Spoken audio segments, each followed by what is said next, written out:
So today I'll talk a little bit about the top 10 things to do in Bangkok, Thailand.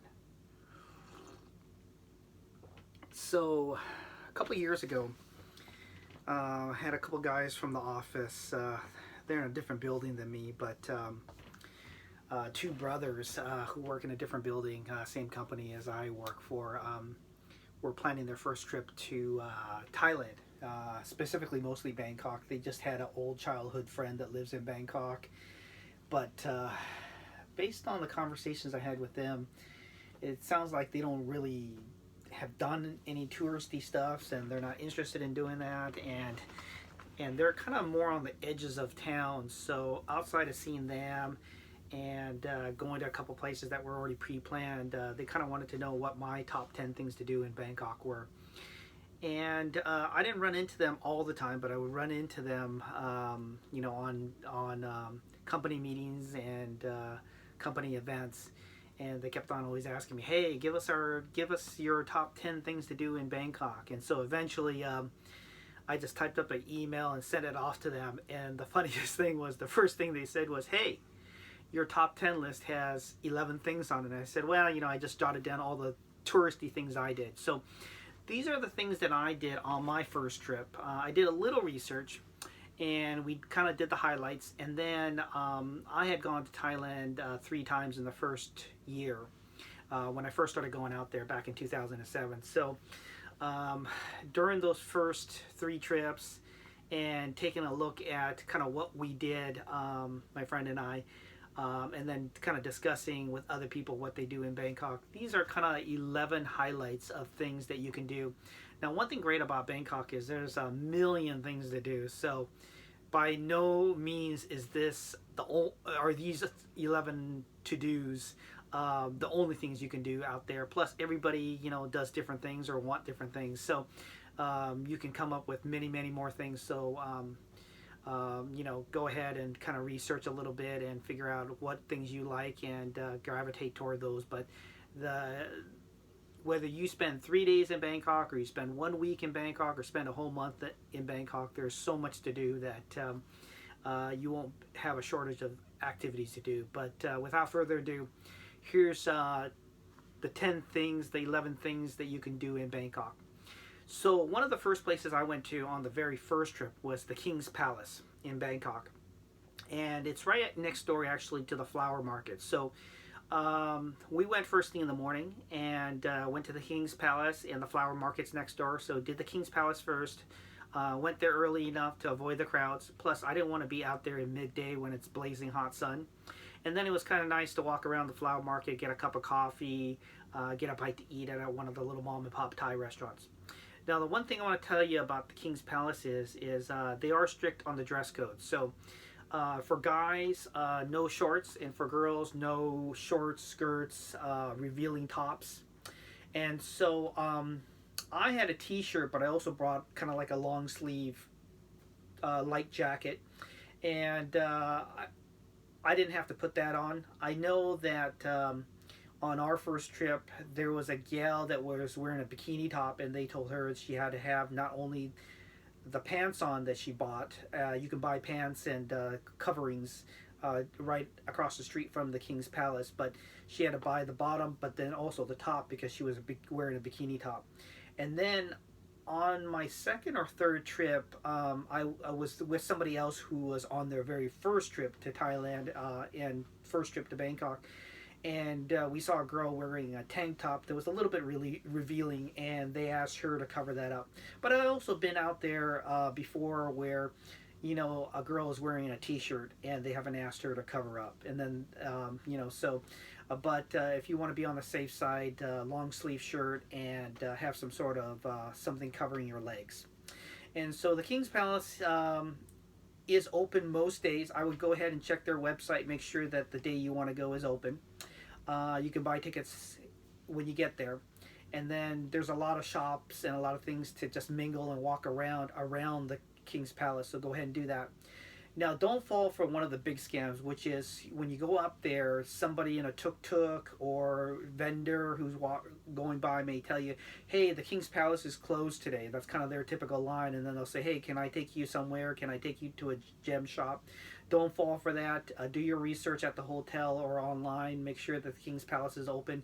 Most of the time, 99% of the time, it's open. So go ahead and go there, and don't fall for the trick about the King's Palace being closed. Now, another to-do task or another item that you can go ahead and do when you're in Bangkok is that's where they have in Bangkok the Golden Buddha, or it's called the Golden Lane Buddha. And the real name for that in Thai is Wat Pra Chet Upon. And so that is where the giant lane Golden Buddha is. And there's some things on the surrounding areas and courtyard and garden area, and it is pretty cool to look at. I went ahead and went to that along with maybe 2 or 3 more other Buddha temples. Eventually, by the time I got to like the third or maybe the fourth or fifth Buddha statue around Thailand, I got kind of tired of looking at Buddha figurines, so I stopped visiting them. But this is a big one here in Bangkok. Now, I went ahead and listed shopping as another thing. Bangkok is a city of 10 to 12 million people. If you count the surrounding areas around Bangkok, we're talking about as many as 12 to 15 million people. And there is a ton of shopping available, from low end to high end. They have thrift stores and little simple shops and mom and pop shops. And then they have giant mega shopping malls with everything imaginable in the shopping malls. And then they have a lot of shopping malls that are dedicated to whether it's technology, whether it's computers or cameras, or clothing for women. I mean, the list goes on and on. The main shopping district or the main shopping malls are going to be right on the main road called Sukhumvit. And the Sukhumvit kind of runs diagonally across from south to north, from basically, if you're looking at a clock, it's from basically 4 p.m. to 10 a.m. and then it bends straight horizontally to the west. And along the main drag there of Sukhumvit Road, there's more than a dozen big mega shopping malls. Whether it's MBK or Siam Paragon or Siam Square, there's just a ton of these shopping areas, and they are pretty cool. I mean, yes, they're a lot like shopping malls back in the States where they have a lot of different chain shops. But what's cool about them is there's also Thai shops kind of mixed in, and then also if you get down to the basement level, there's usually a really cool food court with mom and pop's food stalls. And then on top of that, there's usually a anchor Thai grocery store, and it's kind of cool to walk through there and look at kind of the Thai goods. Now, another area that a lot of people tend to go to on their first or early trips is Koh San Road, which is the backpacker district. Now, over the last couple of years, they've changed Koh San Road a little bit, where it's gotten less for the backpackers and the expats. And there's been a lot of Thai shops that go in there for the Thai people. It's a little more upper scale with the shops. I mean, they still have the cheap backpacking shops there. They have a lot of places where you can set up and sign up for tours and excursions. And so it still has a lot to do for backpackers and expats and for people who are looking for thrifty goods and thrifty travel arrangements. But yeah, Koh San Road is a biggie for most people within the first, second, third visits. Going out there, getting a lay of the land, also being able to talk to other expats and mingle within that area. Now, another tourist destination is the Chao Prai River, which is the main river that runs through Bangkok. You can take a long boat there. You can take these excursions. You can go up and down the river. They do have taxi services where you can just hop on and hop off. I did the long boat ride. I can't remember how much I paid because we're talking almost 15 years ago. But I want to say I might have paid anywhere from $20 to $30 for 2 people to go. And it's kind of cool going up and down and seeing a bunch of things. What was really cool with the tour guide we had, we hired him right on the spot, is that he stopped at a couple small temples and told us to go out and walk around and take a look, and then he just waited for us. And so that was pretty cool. The mistake I made a few years later was I ended up buying or renting a apartment on the west side of the riverbank, and it was such a hassle. Every single time that I wanted to do something, 99% of the time it was on the east side of the river. So all the shopping malls, all the businesses that I needed to go to, our office business was on the east side, the airports are on the east side, and so every single time I had to cross over to the from the other side of the river back onto the east side banks. It got to be kind of a hassle, but yeah, after my 1 year lease was up, I went ahead and made sure that I stayed on the east of the river. But I've only been on the Chao Prai River a few times, and I've actually only done a boat ride, I think, twice. But it's cool to see at least one time. Now there's another temple called Temple of the Emerald Buddha, and the Thai name is uh, Wat Pra Q. And Wat Pra Q is another temple, another Buddha temple. There's just a million of them around town, but these are some of the bigger ones. And so I did do that. I took a lot of cool photos, and it was cool walking around. Another thing to do in Thailand is the JJ market, or the flea market. It's called the Chatuchak weekend market. It runs only on the weekends, on Saturday and Sunday. A lot of flea market type goods and services. It is humongous. I mean, it is many football fields of shopping. I went out there first thing early in the morning and didn't even get through it by the time I got to like 1 p.m. And by then I was so burnt out and so tired and so hot that because there's no air conditioning doing an open market. There are stalls that are covered, but the problem is Thailand's really hot, and so by the time you get to midday, even when you're in under the awnings and stuff, it's still like hot air blowing on you. And so I spent hours out there with my friend. We bought a bunch of knickknacks, bunch of souvenirs, a lot of cheap stuff. It was cool going through there the few times I have. It is a little bit crowded, but it is kind of an event on its own. Plus, if you're looking to kind of see some Thai goods and Thai services, plus snack on some Thai foods, it's a fun place to go. Now, another temple is one called Temple of the Dawn, Wat Arun, and that was another good temple that I went to. It was one of the better temples that I went to, and that's another temple you should put on your list. Also, I went to the park in the main part of the city quite often. It's called Lumpini Park. Now, there's a bunch of times where I was still doing some Skype calls abroad, so it's a little bit different time zone. So I would wake up extra early, do my Skype calls or do work, or sometimes I just happen to be, just up in end up waking up really early.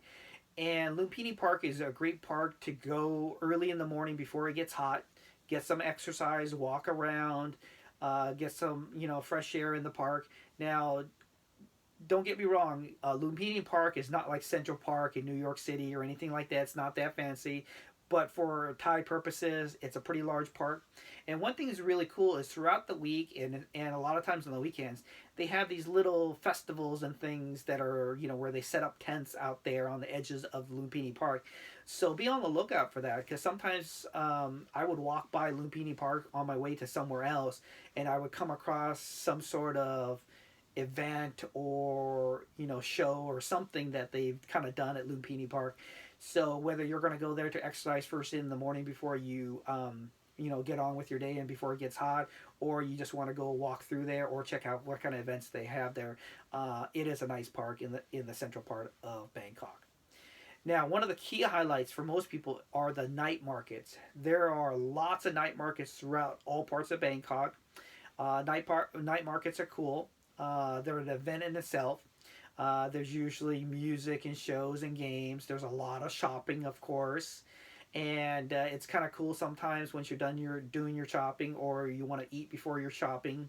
You go to all the many different amazing Thai food stalls, grab some food, eat it family style with your friends, sit down in front in the seating area, listen to some live music or any sort of show that they're putting on.